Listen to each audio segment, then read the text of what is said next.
Stand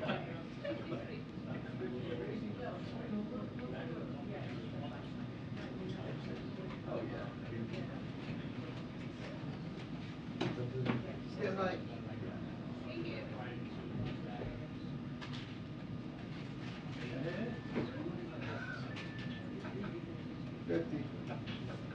Close. We get focus real quick. Okay. Good. Good.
Bobby, how are you?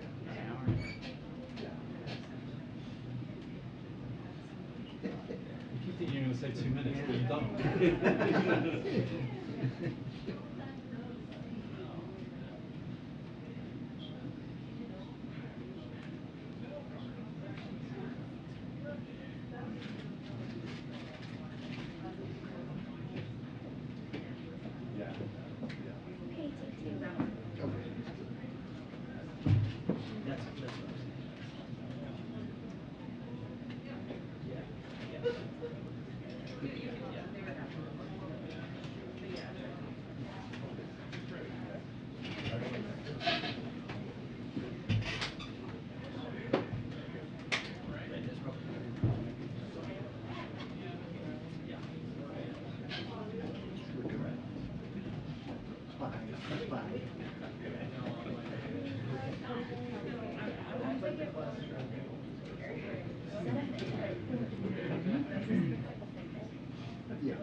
How do you like this?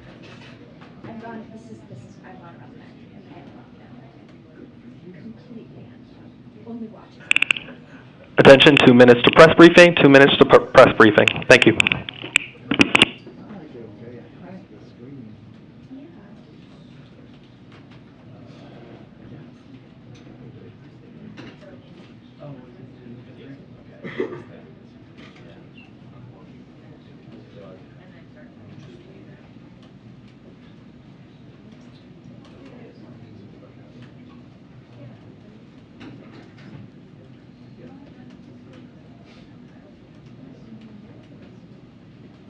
Hey, come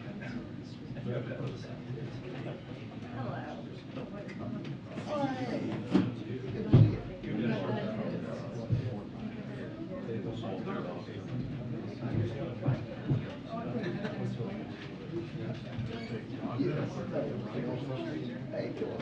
Oh Hey, my come on. Good to see you.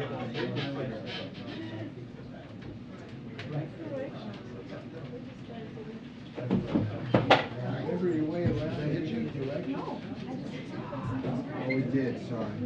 It was part of the machinery that was being tested. Yeah. Hi, how are you? Great.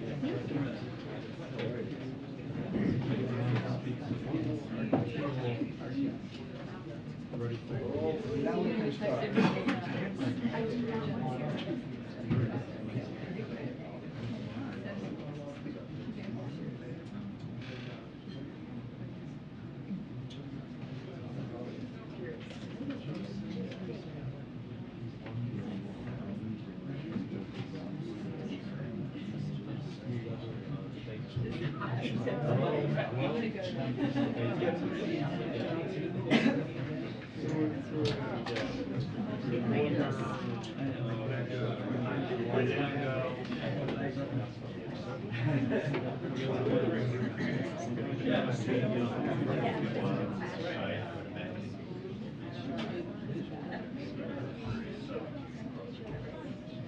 dear. How are you?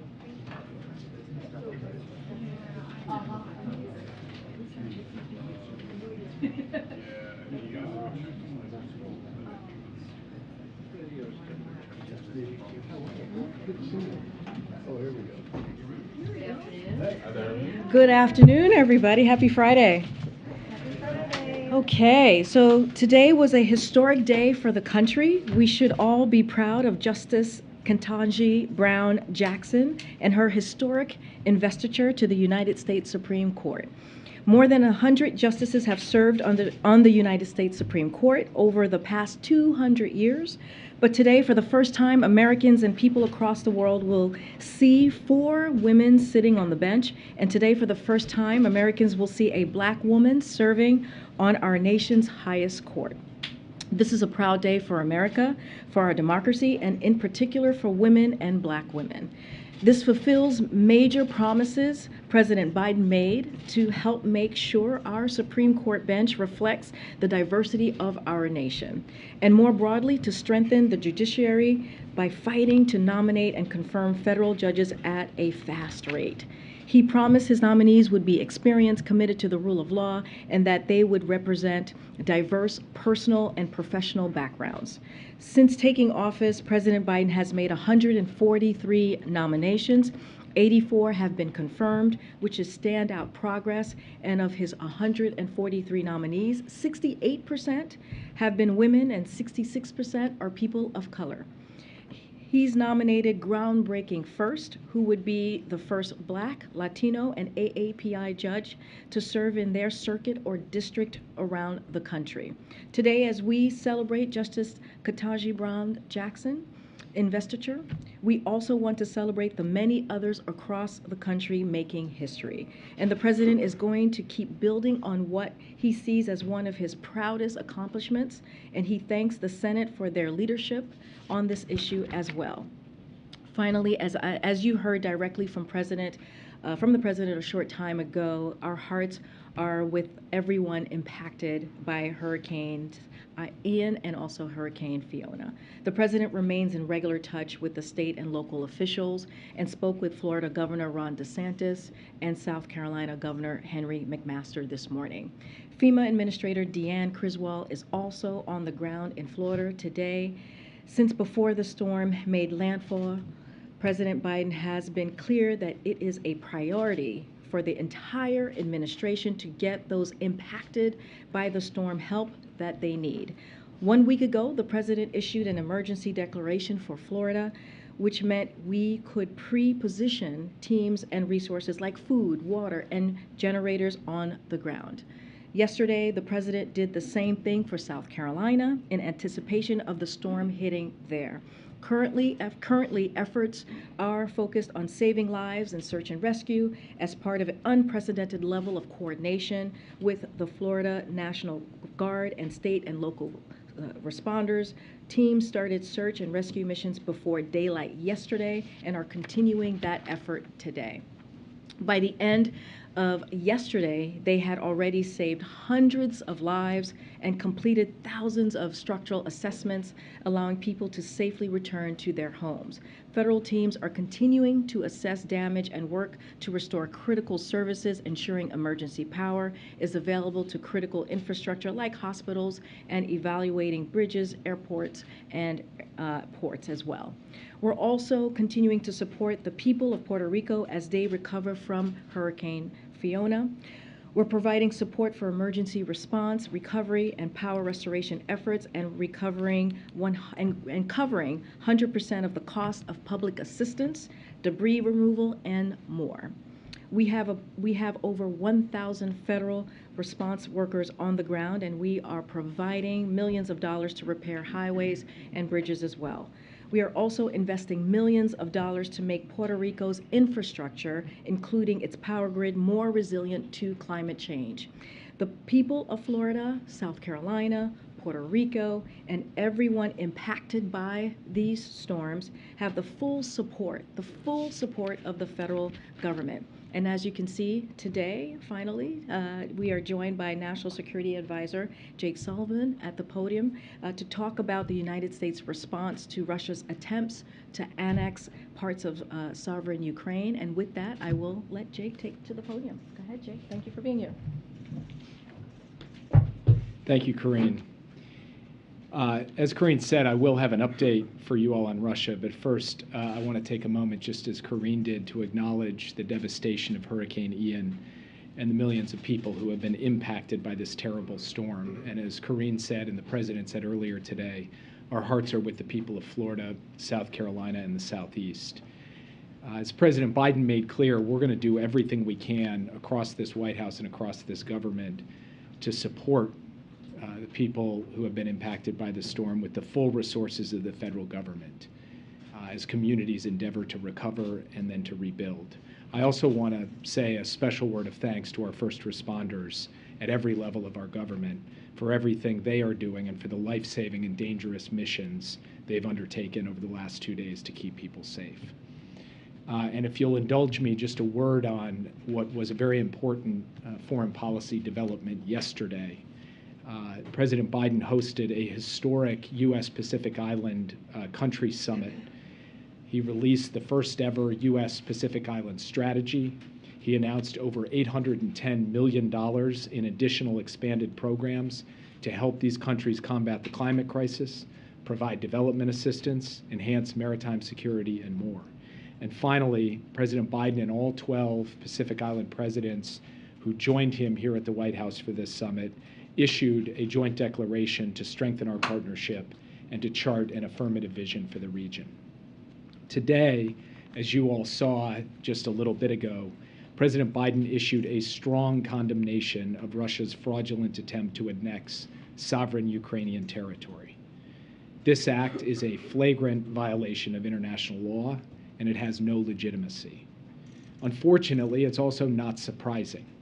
It's straight out of Putin's playbook of deceit, disinformation, and aggression, and we've been warning about it for months. In fact, I've stood at this podium and warned about it several times, including as recently as last week. Based on our information, every aspect of this process was pre-staged and falsified under orders from the Kremlin. The sham referenda were held at gunpoint. Ukrainian civilians were forced to cast ballots through coercion, intimidation, and in some cases under the watch of armed guards. Saying that it somehow reflects the will of the people is an absurdity. The United States will never recognize these actions. The world will never recognize these actions. And we will stay the course, as the President told you earlier today. We have built, led, and maintained an extraordinary and coordinated response with our allies and partners, and that response will continue. As President Biden said, we will not be deterred. So what does that mean specifically in reaction to what has just happened? First, As we saw from the Treasury Department and as the President underscored, we are sending a clear warning from the United States government, supported by all of our G7 partners, that we will sanction and impose export controls on any individual, entity, or country that provides political or economic support to these attempts at annexation. We have put in place authorities to enable us to do that rapidly and efficiently. We are also announcing new sanctions today that target additional Russian government officials and leaders, including State Duma members who are accomplices in these fraudulent actions, and including the central bank governor. We are also sanctioning Russian and Belarusian military officials, and we have specifically targeted defense procurement networks, including international suppliers supporting Russia's military-industrial complex. Second, we will continue to provide military equipment so that Ukraine can defend its territory and its freedom. Today, President Biden will sign legislation from Congress that contains more than $12 billion in additional funding for Ukraine, and we are grateful for the continued support. There is no stronger, more bipartisan rebuke of what Russia has just done, no more timely rebuke, and no more assertive statement that we can make through resources and not just through words, that we are going to continue to help Ukraine defend its territory and to deoccupy those parts that Russia has occupied. Earlier this week, we announced a significant new billion-dollar arms package, which included 18 new HIMARS for Ukraine as part of our long-term commitment to strengthening Ukraine's armed forces over the years ahead. And we expect to have another announcement of immediate security assistance to announce next week. Next, the United States and the international community have been crystal clear that we will use diplomatic tools at our disposal to fundamentally reject Russia's attempts to take its neighbor's territory by force. Today, the United States is supporting a resolution at the UN Security Council to condemn these sham referenda and to call on Russia immediately to withdraw its forces from Ukraine. If Russia seeks to shield itself at the Security Council, the United Nations will work with partners around the world to take action next week at the UN General Assembly. Leaders around the world have spoken out about what's at stake: the independence of the democratic nation of Ukraine, the principles of sovereignty and territorial integrity, and the very foundation of the United Nations Charter and the modern international order. As the Secretary General of the United Nations said yesterday, quote, "It must not be accepted," and it will not be accepted. To put it simply, the regions of Donetsk, Luhansk, Kherson, and Zaporizhia remain Ukrainian territory. Ukraine has every right to continue to defend its sovereignty, which the people of Ukraine are doing bravely and courageously every day with the support of the international community. And the United States, for our part, under President Biden's leadership, will support them at every step along the way for as long as it takes. And with that, I'd be happy to take your questions. Yeah. Ukraine is seeking accelerated membership in NATO. Is that something that's possible or something you would seriously consider? The United States has been clear for decades that we support an open door policy for NATO. Any decision on NATO membership is between the 30 allies and the countries aspiring to join. Right now, our view is that the best way for us to support Ukraine is through practical on-the-ground support in Ukraine, and that the process in Brussels should be taken up at a different time. Yes. Thanks, Jake. In his speech this morning, the president called the Nord Stream pipeline attacks, quote, "a deliberate act of sabotage," and he said now the Russians are pumping out misinformation and lies about it. Should we take that to mean that the U.S. now believes that Russia was likely responsible for this act of sabotage? Well, first, Russia has done what it frequently does when it is responsible for something, which is make accusations that it was really someone else who did it. We've seen this repeatedly over time.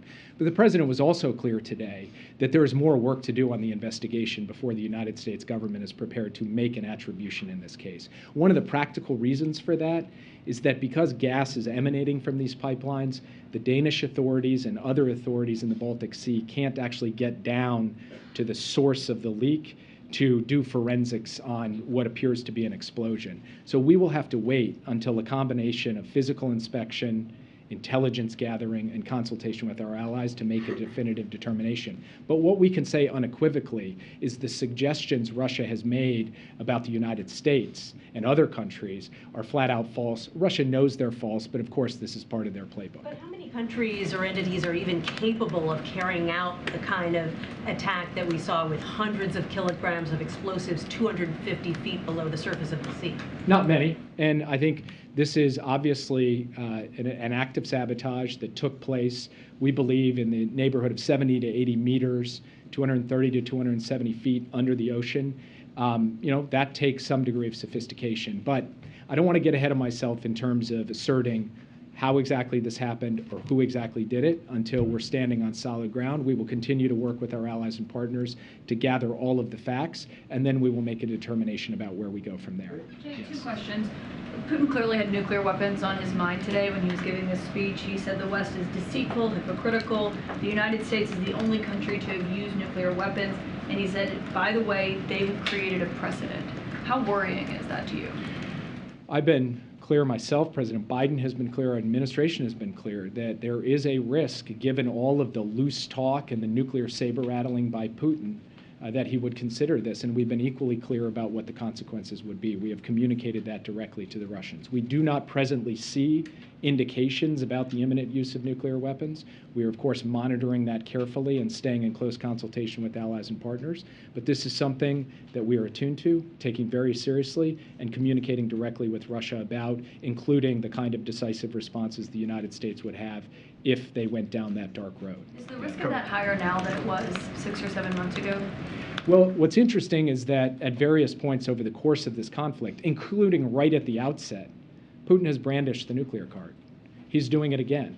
So the risk has been there from the start. It's there today. I'm not going to characterize its exact level, only to say that we have been taking this seriously for some time, and we continue to take it seriously now. Yeah. One broader question before you move on. What lessons from 2014 and from Crimea are you using now? What did you learn from that you're applying here? Well, there's a number of, just in terms of the tactics of how things unfolded in Crimea, including the fact that you didn't have the kind of sustained military conflict associated with it that you do in these cases. That means you cannot draw the analogy too far. On the other hand, one of the things that we have been clear about from the start of this conflict, and even in the months that preceded it, when I stood at this podium and warned that it was coming, is that we were going to be prepared with clear, swift, and very certain responses. And so when I stand here before you today to talk about sanctions, to talk about new funding, to talk about new transfers of military equipment and diplomatic initiatives that are unfolding the very day that Putin gives his speech, that is all the product of months of planning and coordination with our allies and partners so that we do not allow time to elapse, so that we seize the diplomatic initiative, and so that we communicate very clearly we will not accept this, and we will help equip the Ukrainians to push back aggressively against it, even as we rally the international community to condemn it. That has been our strategy from the start. We have tried to be as clear and transparent about that as possible, warning what was going to come, indicating what we would do, and then following through and doing it. And that's what we're doing today. Yeah. Thanks, Jake. Would the U.S. actively enter the war if Putin used nukes on Ukraine? So I have said before that we have had the opportunity to communicate directly to Russia a range of consequences for the use of nuclear weapons and the kinds of actions the United States would take. I have also said before that we are not going to telegraph these things publicly. And so all I can tell you is that the Russians understand where things stand on this issue, we understand where things stand on this issue, and I will leave it at that. Do we run the risk, though, if we're not moving more firepower to Europe right now, that we would be unprepared for a serious response if he were to take that kind of action tomorrow? President Biden, even before this conflict began, moved a substantial number of additional U.S. forces on land, sea, and air to Europe. After the conflict got underway, within 72 hours, he had ordered the movement of even more forces beyond that. So we are standing at a level of enhanced force posture across the eastern flank, in the major maritime domains, and with all of the capabilities we need in the air as well. We feel that we have in place right now the capacity to effectively deter and respond to any contingency and to make good on what President Biden emphatically reinforced today that we will defend every inch of NATO territory. The United States has put in place the pieces for that, and if you look at what our NATO allies have done in terms of surging their own capabilities to Eastern Flank allies, upping their own defense expenditures, we are at a level, a state of readiness to take on any contingency, and we're doing the active coordination and scenario planning to be prepared for whatever comes our way. Is there anything we can do to protect energy infrastructure now before something that's actually in use gets attacked in Europe? The President mentioned today, actually, in response to a question, that we have, in fact, begun coordinating with allies to increase surveillance and monitoring of energy infrastructure, including pipelines in the Baltic Sea.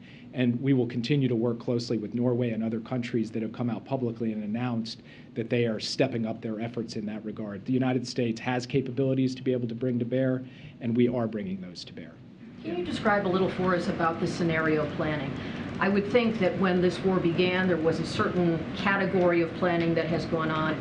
And how significantly has that changed as the facts have changed, as these threats have changed? And does it suggest that this is a very dynamic situation where is the President engaged in approving new plans on a frequent basis, or is this something that is part of a ready playbook that would already be at the disposal of the Department of Defense, or is this something that's being retooled in real time?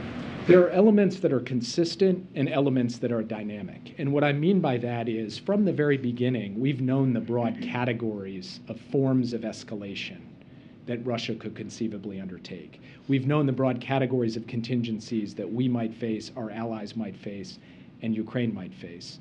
But of course, as time goes on and circumstances change on the battlefield and broader diplomatic circumstances change, and as we gather new intelligence, we can refine the contingency planning within those broad categories to be more specific about different scenarios.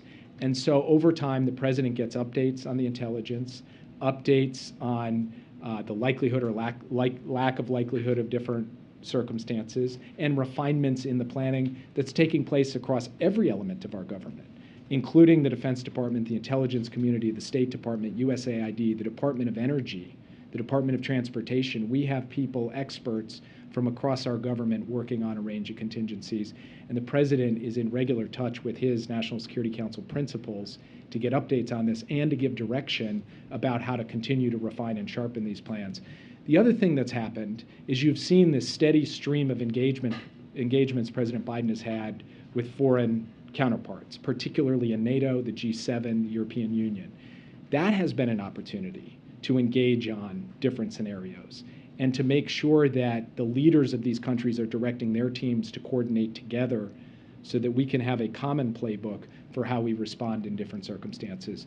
That's been a very important planning function that's almost unprecedented in the intensity and frequency of engagement at the leader level in a circumstance like this. Yeah. Jake, I wanted to ask you about the sanctions. I know we've had batches of sanctions rolled out for the last, say, 7 months, and I wanted you to help us understand what makes you all confident that these latest sanctions would deter or change Putin's behavior when thus far we have not seen his behavior change.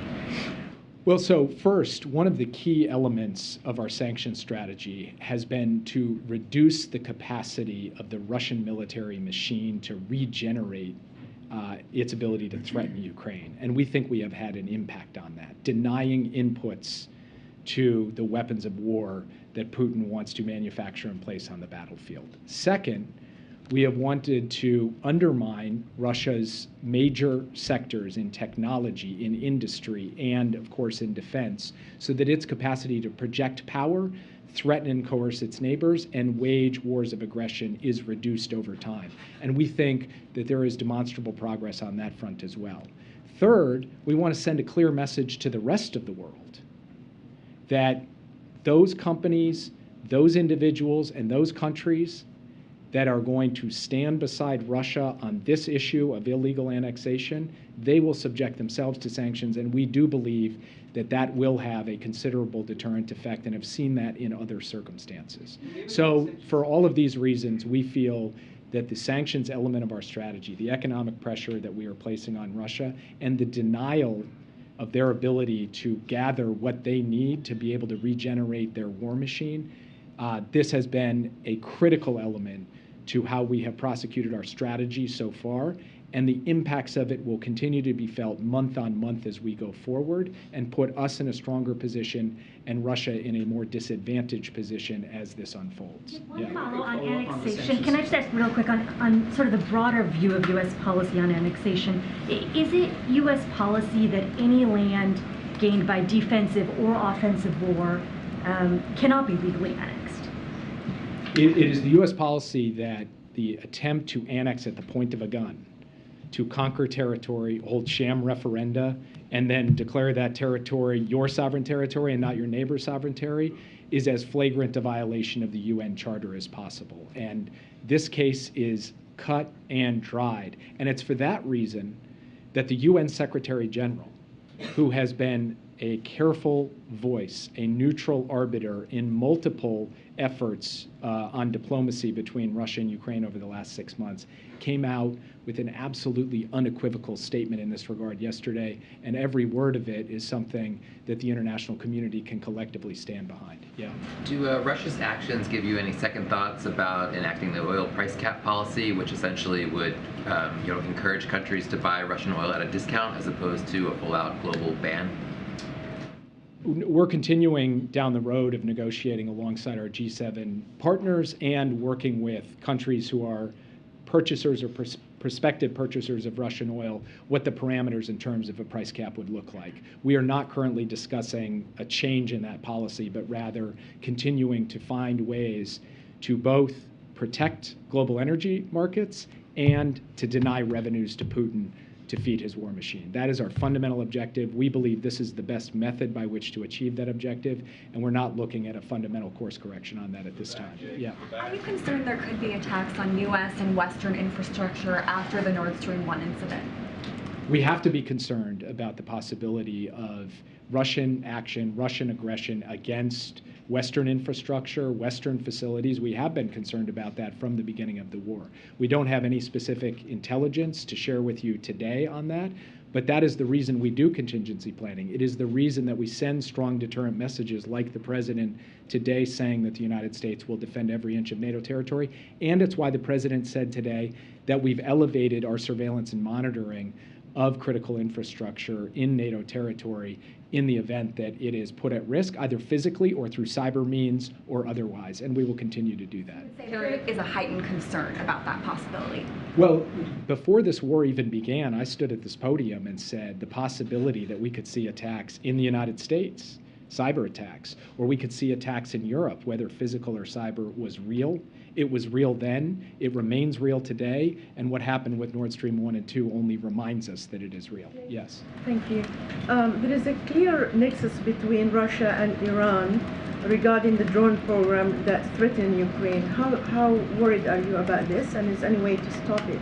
And will you impose more sanction on Iran in the aftermath of the killing of Ms. Amini that you yourself condemned, and also they issued some sanctions, but do we expect more sanctions on the Iranian regime?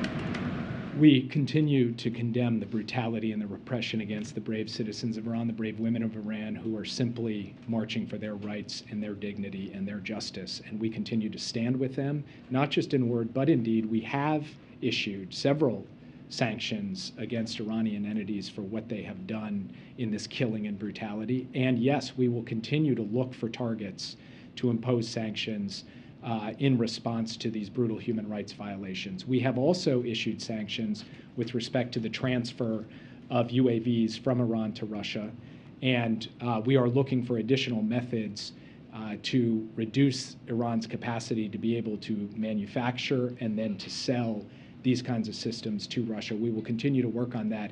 And the entire world should see that Russia, as it runs into problems being able to regenerate its own capabilities, has to turn to other countries to try to get a hold of whatever kind of precision munition it can, including Iranian UAVs, that this is a move Russia has been forced to make because it is being denied inputs, and we're going to try and cut off other countries who Russia would seek to go out and approach to get these kinds of weapons to be able to feed their war machine in Ukraine. Yeah. Can I very quickly ask whether the profile of weapons and stuff being sent is changing, and in particular whether you have a view on whether tanks should be provided to Ukraine either by the U.S. or by other countries facilitated by the U.S.? And separately, while we have you, it's been about a year since that AUKUS deal was announced. I wonder if you have any update on the status of that. Are the Australians going to be buying American submarines, British submarines, or a combination of the two? Actually, our leaders just recently put out a statement following the one-year anniversary of the AUKUS announcement, which took place last September, just over a year ago, and we've made substantial progress over the course of the past year. We feel very good about the trilateral cooperation on the submarine program. We think that we have a good path forward. I'm not going to get into specifics on exactly what the nature of the platform will be.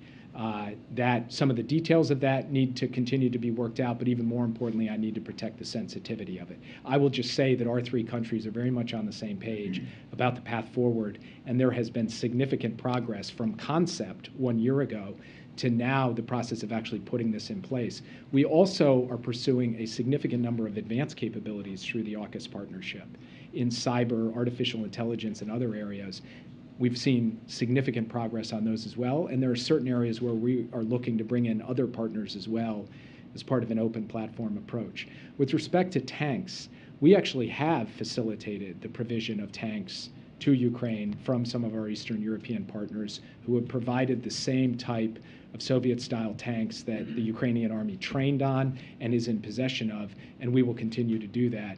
In terms of other weapon systems, what the president announced this week was a further provision of HIMARS, which we have provided before. We expect the next package will be a re-up of many of the capabilities that the Ukrainians have moved so effectively, and I don't have any announcements of new and additional capabilities beyond that. What about NATO standard, Jake, what about NATO standard tanks, the Abrams tanks, Leopard tanks, like a higher, more modern tank? That's what is being sought by either the Ukrainians or advocates for it. Are you ruling that out, or is NATO ruling that out?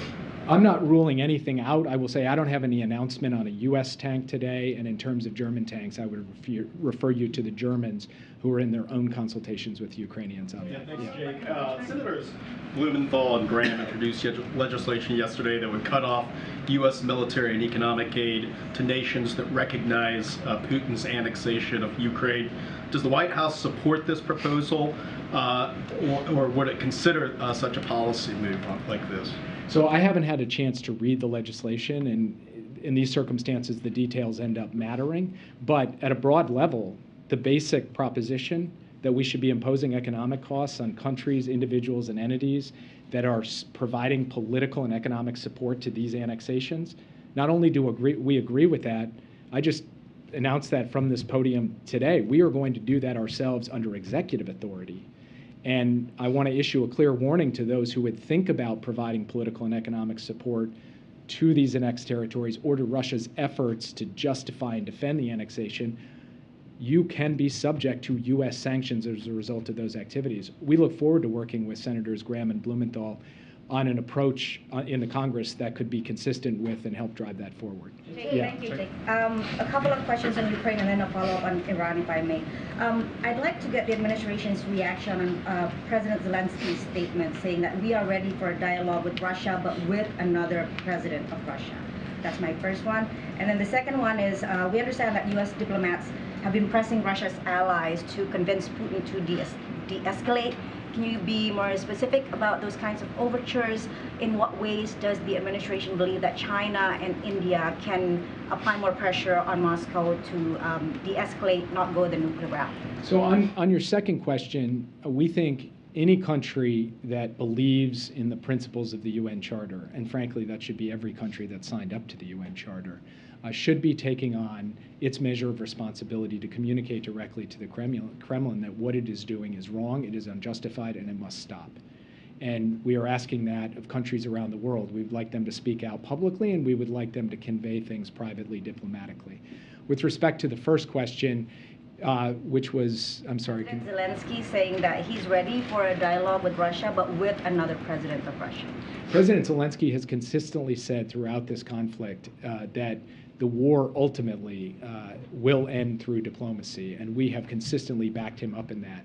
I would have to refer you to him on that precise statement and what he means by it, but what I will tell you is that we have had daily engagement with the president, his chief of staff, his foreign minister, his defense minister, and much communication, of course, between our military and their military to make sure that we are understanding one another well, that we are transparent about the support we're providing and the strategy they're pursuing. That continues today, and that will continue every day from here on out. Yeah. Share the sentiment of President Zelensky that a dialogue is only possible with another president and not Vladimir Putin? I don't know the context of the statement, unfortunately, so I can't answer it in the characterization you've just provided it. What I will say is that President Biden believes that a diplomatic solution in Ukraine is possible, but it is only possible according to the basic terms of the UN Charter that everybody signed up to. That's what he said in his UN speech last week. He continues to believe that quite strongly, and in his conversations with President Zelensky, they've been of the same mind on that point. Please follow up on your question that on the pipeline. Did I hear you correctly to say that the U.S. government has ruled out the involvement of any European allies, including Eastern European countries? Some of them were very angry about that pipeline and in the sabotage, and that we do not believe that this was the work of any NATO ally. And then, more broadly, Putin in his speech cast this as a kind of cultural struggle, with Russia standing for tradition and the U.S. and the West standing for Satanism, for attacking the family and traditional values and things like that. How do you answer that argument? I mean, it's raving. The fact that he's using words like Satanism is, to me, precisely the kind of over-the-top rhetoric and ranting that you hear from someone who has no basis to justify what is a colonial and imperial land grab. And so rather than fill in any kind of logic or moral defense of what he has done, he has to resort to these kinds of absurd arguments. And I think that can be plain for the entire world to see. Yeah, and I'll, so much, this will be the last one, so. Thank you, Jake. On another topic, what is your expectation for the election in Brazil this Sunday? What are you going to be watching for? And how fast is the White House going to recognize the result once it's announced? I don't make predictions about American elections, so I promise you I will not make predictions about Brazilian elections or the elections of any other country. So, thank you, guys. Question about Ukraine. Thank you. Thanks for coming. Thank you. Thank you so much, Jake. We don't have much time because I know folks have to gather, but Colleen, you want to kick us off? Sure. Karine, can you give us an update on the president's plans? Will he go to Florida? Will he go to Puerto Rico? And then also, do you have any idea how much money you'll have to request from Congress yet to replenish the disaster fund?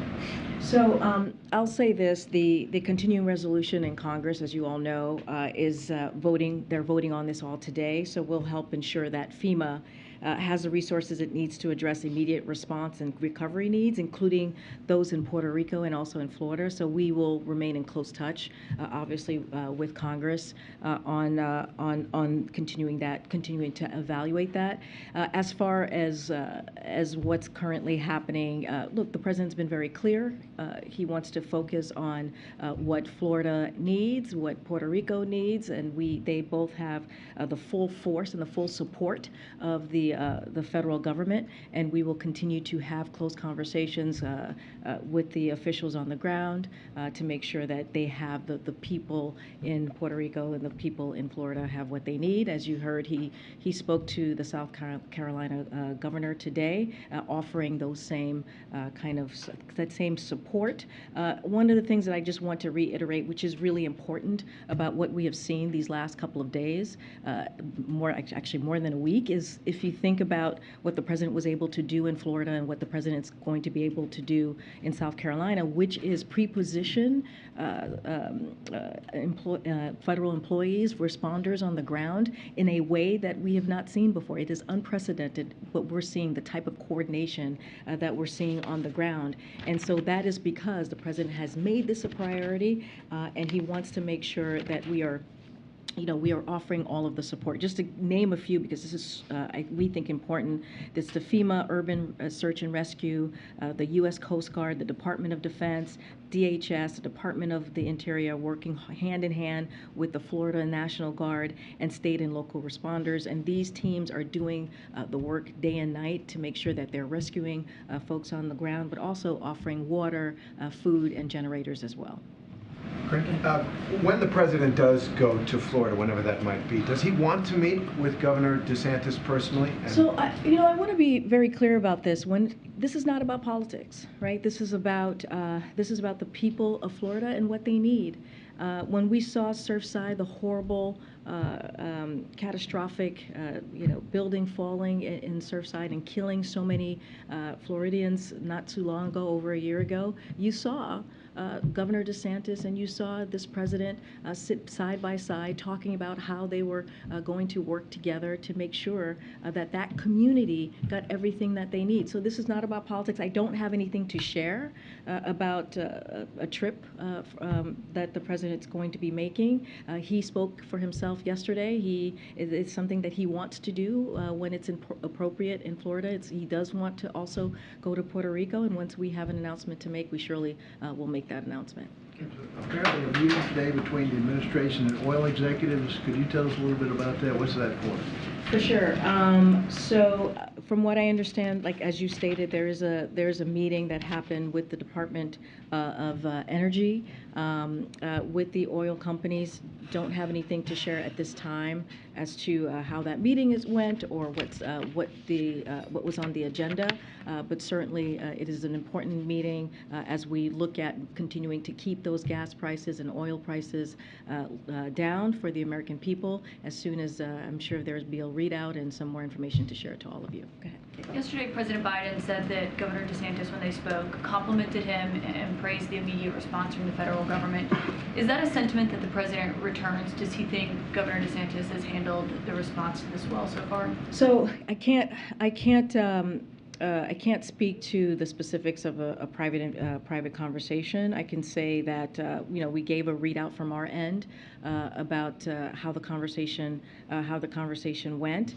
Again, we don't want to make this about politics. We don't want to make this about red states versus blue states. This is about the American people that are families and everyday people who are on the ground who need the assistance, and they are going to continue to coordinate. They are going to continue to have conversations. They had, I believe, 3 conversations in just a week's time about what they can do to help the communities in Florida. But I don't want to get into politics here because this is not about that. Right. I'm not asking about politics. I'm just asking if the president thinks that Governor DeSantis has done a good job. I'm just not going to, look, I haven't had that conversation with the president. What I can tell you is that they are working closely together. The FEMA administrator is down there currently with the governor. They are traveling the state together and looking at what is currently happening on the ground. I'm not going to get into particulars of who's doing a good job and who's doing could do a better job, I should say. Right now, we are working closely, hand in hand, with the officials on the ground. We have had multiple conversations, not just this president, but also the FEMA administrator. And you can see the fact that they've had conversations, the fact that the FEMA administrators on the ground, that this is a working relationship that is about the people of Florida. I'm not going to get into scorecards here. I don't think you got called. Yeah, thanks. Just real quick, is the president will sign the CR today? Is that the idea? I don't have any. That's a very good question. I don't have any specifics on that. I know it takes some time. Like there's mechanics that need to be handled on the Congress side before a bill gets here. I don't have any specifics on when that gets signed. Clearly, he will sign it as soon as he's able to do that. Okay, and is the White House still committed to an early October timeline for the application for student loans to go public? Yesterday there was an email that went out to some borrowers that said October generally. It didn't say early October. I'm wondering if the timeline has slipped at all. I do have a little bit. I don't have a specific date in October, but let me just, since you mentioned the email, yesterday we began the first of what will be regular updates to borrowers interested in debt relief. We shared information of what people can expect in the coming weeks around the program and process for applying. We shared the following. The application for debt relief will be available next month. in October. No date set yet, but we will next month. It's this month. We are in October, right? Or tomorrow. Tomorrow we're in October. The application will be a short online form. Borrowers won't need to upload any documents or use their FSAID to support their application. The application will be available from October 2022 through December 2023. Once an individual submits a form, the Department of Education will review the application, determine if the individual is eligible for relief, and will work with their loan server to process the relief. Our goal, as you all know, and we have said this, is to provide borrowers a seamless and simple experience, working closely with the servicers who will actually process the relief. We will have additional information for borrowers and in the upcoming days. Again, I know you're asking for a specific date, but that was what we provided in the email, and we should have more soon to share. Really briefly, do we have any week ahead guidance for next week? I know that you don't want to say anything about the trip to Puerto Rico or Florida, but typically we usually put out our week aheads for those who follow the week aheads coming out of here on Sundays. If there is a trip next week, we certainly will share that with you. Don't have anything to announce at this time at the podium. Just put a plug in for on Fridays as much as possible, trying to give some week ahead. No, I understand. We've been here for 19 months, and we've always done the week aheads on Sundays. No, I hear you. I get it, but I'm just. Jen used to do that on Oh yeah, that's right. We just don't have. I hear what you're saying. We just don't have anything today for Friday to share. I get the question. I got it. But normally, yes, we do our week aheads that we send out on Sundays. And you're right. We used to do that on Fridays. I just don't have anything to share. And we will try and be more proactive in doing that on Fridays for sure. Go ahead, Jackie. Thanks, Karine. A couple times this week, the president came after oil and gas companies. He threatened again to investigate instances of price gouging. But John Kerry said yesterday that they haven't seen any evidence of that happening. And I remember the president first put out this call for the FTC to investigate possible price gouging in November of last year. So my question to you is, why does he keep throwing that out there? And does it have anything to do with the possibility that OPEC could announce a production cut next week and we might start to see prices come up? Is he trying to deflect away from? So, as you know, we're not going to speak to OPEC Plus. We are clearly not a partner or part of OPEC Plus. So they are an independent entity, and we allow them to make their news and their announcements on their own. What we're saying is we're just making sure that while people are we are all dealing with a hurricane, that gas and oil companies don't take advantage of it. It's just a little bit of a, hey, we want to make sure in this time when people are losing their homes, when people are dealing with an incredibly difficult time,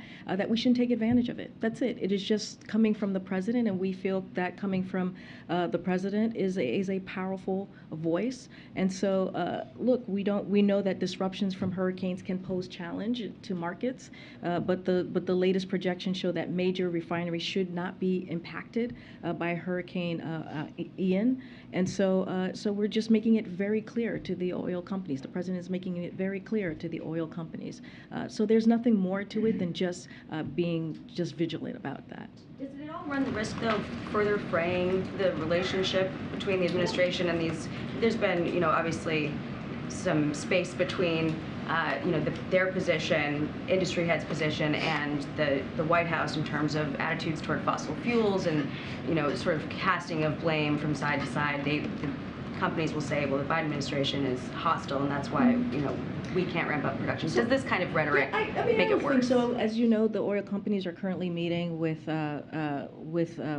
officials, White House officials, and the Department of Energy. And so, look, I think the president thinks that he is standing up for the American people and making sure that oil companies are passing on the savings that they're getting to consumers. And we have said that time and time again. And this is something that the president thinks it's important to use his platform to do so. Thanks, Karine. Can you give us, I know you're not going into the week ahead, but for Yeah. the weekend, President Biden is in town. He's going to the Congressional Black Caucus dinner tomorrow night. Are there other things he's doing this weekend, anything related to the hurricane that he's planning to? Well, he is getting regularly, daily updated on Hurricane Ian. As you've heard him say many times, if we have anything else to share, we certainly will. As I mentioned, Administrator Criswell is in Florida, so when she, either before she gets back or when she gets back, she certainly will give the president an update on what she saw on the ground. So that'll be very important. And she has spoken to him many times, multiple times this week. So again, he'll get a daily update as he has been for the past week or so on both Hurricane Fiona, when that was happening, and currently with this hurricane. And we will have more to share if there's any other calls that he makes on the ground with officials as well. The other thing I wanted to ask was, you had said the other day that Jackie Walensky's family was going to be here today for a bill signing. Has that happened? Is it happening? It wasn't on the schedule. So Yeah, and as you all know, we don't put every bill signing on the schedule. As you can imagine, this is a personal moment that the president was doing. Like I mentioned in the briefing a couple of days ago, and as you just stated, the president has been looking forward to hosting the late representative's family and other lawmakers to honor her legacy, and he is signing the bill naming a post office in her memory, and that is happening. It was happening when we started the briefing, so I haven't gotten an update on how that went, but clearly this is an important moment for her family, and so I can give you a little bit of who was in the meeting so that you all know. It included the late representative's husband, mother, brother, staff, and several bipartisan members of Congress, Speaker Pelosi, Minority Leader Kevin McCarthy, Representative Jim Baird, Representative Jim Banks. So this again happened while I was coming to the podium, and as you know, the majority of bill signings are not necessarily always done in public, and so this is that example as well. So Kevin McCarthy was here for the bill signing. Is that the first time has he met? I don't have a kind of a data or on how many times he's been here, so I actually can't speak to that at this time, but he was here for this particular bill signing. We have to remember that the issue that she fought so hard for on ending hunger, ending child hunger and specifically, has been an issue that's been bipartisan, and that's what we saw a couple of days ago from that summit. Okay. Yeah, thank you. The Education Department yesterday tweaked some eligibility issues with the student loan forgiveness plan that it basically say the borrowers with federal loans that are owned by private banks are now ineligible. It will affect perhaps 770,000 borrowers. I've also seen a couple million. Just curious, is that a disappointment for the White House that you have to make this change, seemingly around some legal issues? And could there be future changes before applications are made that could narrow eligibility further, or is the plan final now? So first, I just want to make sure, because I know this was out there, that the number of borrowers impacted or change in this change is much smaller. I know there was a number of millions, but it's actually much smaller. So our goal from day one has always been to deliver relief to many borrowers as possible, as quickly as possible, and this change helps us achieve that. So we will continue to make sure we zero in on that.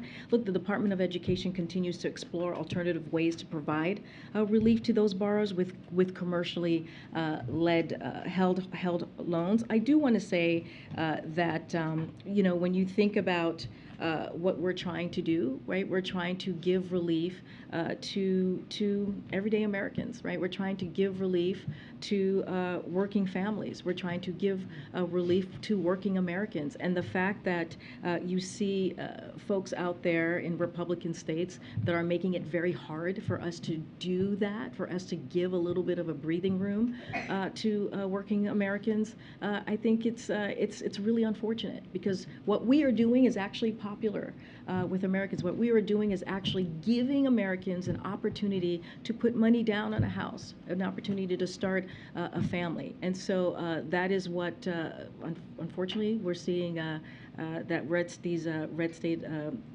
Republican officials are doing. And remember, this is going to help 40 million Americans who truly, really need just a little bit more space. Do you anticipate, though, that the plan is now final, or could there be other modifications like this before the... So I don't want to, I can't speak to that. What I can say is we're going to do everything that we can to explore alternative ways to give relief to those borrowers, these particular borrowers that you were asking me about, that are with commercially held loans. And so we're going to do everything that we can. The Department of Education is going to do everything that they can. Again, this is about giving relief, a little bit of breathing room, some extra kind of opportunity for folks to really, be able to get that house again, to start that family. And so that's what we're going to continue to focus on. I think I have to go. I'm getting the, but I'll see you all next week, and we will have a week ahead as soon as we can. Thanks, everybody. Thank you.